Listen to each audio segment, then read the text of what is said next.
I want to thank everyone for being here today. Happy Keystone Day. My name is Jessica, and today I'll be presenting my project, Breaking the Glass Ceiling for First-Gen Students. So to give some background on my project, Boston University defines a first-gen student as a student in the first generation of their family to go to college, or a student whose parents, guardians, and caregivers did not earn bachelor's degree. So I was interested in studying this specific group as they often navigate new, complex challenges, all without having a strong support system of parental guidance.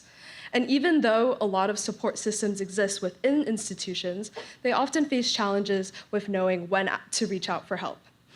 I was personally motivated to pursue this project throughout the process of studying abroad, and here's a picture of me in London. But yeah, throughout this project, I faced a lot of challenges, such as hidden fees, upfront payments, and this caused me to further reflect on how being first-gen shaped my experience all throughout my undergrad, such as struggling with financial limitations, dealing with imposter syndrome, and struggling with finding a sense of belonging. Belonging is conceptualized as feeling like one is a part of the systems around them. This concept is integral to student success. However, many first-gen students typically report lower rates of overall belonging. This is important because lower sense of belonging is often associated with a lower likelihood of obtaining leadership positions, conducting research, completing paid internships, as well as studying abroad. For my project, I wanted to see how campus spaces shape a student's sense of belonging, which leads me to my research question of what spaces at BU cultivate a sense of belonging amongst first-gen students. For my methods, I opted for a mixed methods approach, utilizing both surveys and interviews. For the surveys, they were mainly used to recruit my different interviewees, and they were 5-minute demographic surveys. I reached out to various clubs and organizations at BU, and then on the right, you can see my recruitment poster.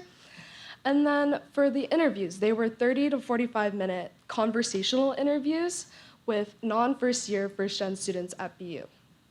I've listed the outline of the interviews, so I opened it up by asking each participant about their transition. And then I moved on to asking them about their day-to-day at BU.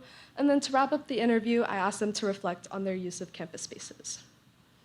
From the interviews, I found 3 key themes, the first being factors for space utilization, the second being first-gen as both a blessing and a curse, and the third being comparison to non-first-gen peers. For the first theme, I found that the factors that influence spatialization were not what I originally thought they would be. So the graph on the left shows the most often visited spaces per my interviews. So the top 4 were GSU, CDS, MUGAR, and Law.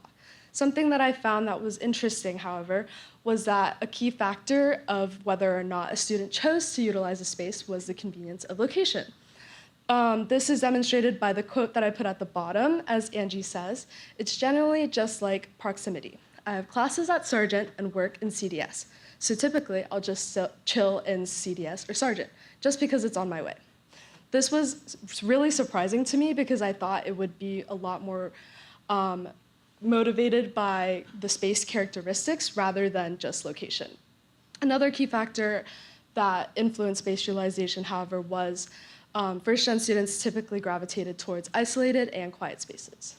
The graph on the left shows spaces that were most often avoided, and the key factors for this were if a space was intimidating, overwhelming, or if students were scared of being judged or perceived there. Something that I found interesting for that graph, however, was that 30% of participants, when I asked if there were any spaces at BU that made students feel uncomfortable or out of place, 30% said none.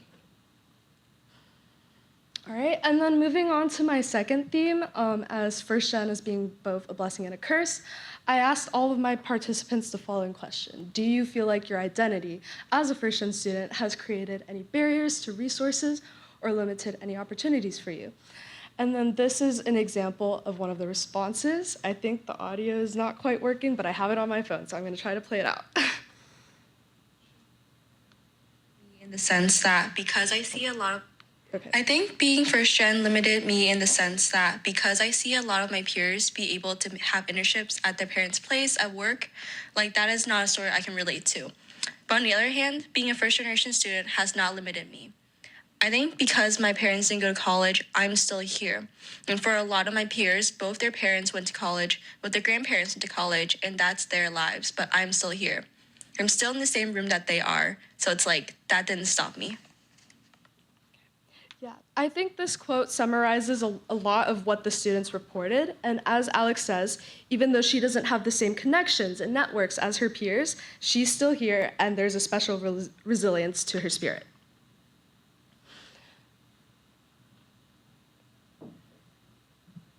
Okay. Yes, sorry. Finally, my last theme touches on comparison to non-first-gen peers. Throughout the interviews, I found that a lot of first-gen students make sense of their own experiences through comparison to their non-first-gen peers. This quote from Ronaldo reads, "I feel like it's a barrier you have to cross, realizing that, you weren't maybe born with the same privileges as other people, but you still have to give it your best shot and try to learn from your mistakes." In this quote, he's explaining how he feels at a disadvantage to others around him, but he's also explaining the importance of giving oneself grace. My participants expressed the same sentiment throughout the interviews of not feeling as prepared or knowledgeable about different topics than their peers. I've listed a few areas, but essentially they talked about how they felt they weren't as prepared for applying for different internships, knowing the right study habits to get as good grades on exams, and as well as just knowing what types of extracurriculars to apply for. So to answer my original research question of what spaces facilitate a sense of belonging among first-gen students at BU, the straightforward answer would be the GSU, CDS, MUGAR, and Law, as these were the most visited spaces. However, throughout my project, I found a deeper understanding of sense of belonging and realized that sense of belonging is less so rooted in campus spaces, but is more so shaped by peer interactions and structures that facilitate equity. I found that comfort in campus spaces is not just about physical design, but it's about belonging, visibility, and support. And then for next steps for what BU should do, BU should prioritize normalizing resource-seeking behaviors, making sure first-gen students know it's okay to reach out and look for help. And they should also facilitate opt-out structures, making sure first-gen students are all reached and seen. Thank you.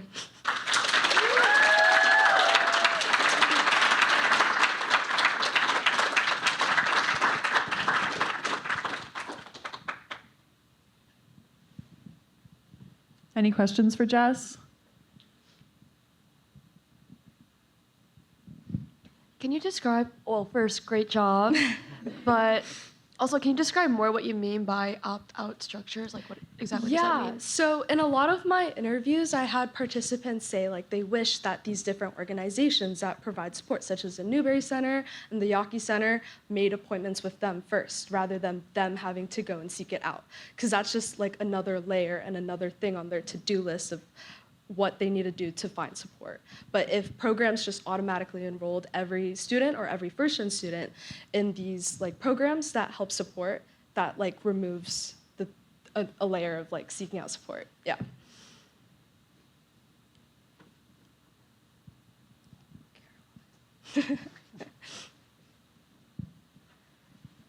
Great job, that was amazing. I was gonna ask if you collabed with the Newberry Center, or if you're like gonna bring this to them, or what your plans are with that in the future. Yeah, so in finding participants for the survey, I actually met with the executive director of the Newberry Center, Maria Erb. She's great. But she sent out the survey to like a lot of her student employees and also with the First Gen Low Income Student organization at BU. But yeah, my advisor is also Dr. Anthony Jack, so he's a part of the Newberry Center, but I plan on like bringing my research and my findings to them to see what can be done.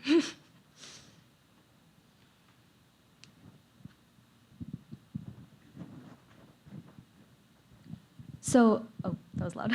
So there's obviously like a lot of facets to like the experience of first generation students like in college. I was wondering why you decided to focus specifically on like spaces on campus and yeah. Yeah, so I think just to like narrow the scope of the project, in the first few meetings with my advisor, he suggested that I focus on how like spaces influence a student's sense of belonging, because that's like a big part of the first gen literature on how different spaces and their characteristics are able to facilitate either sense of belonging or like cause discomfort within students. And I think my own like experiences with like different spaces across the campus, including like the financial aid center and like the Kilachand building, has really motivated my pursuits for this project. All right, great job, Jess.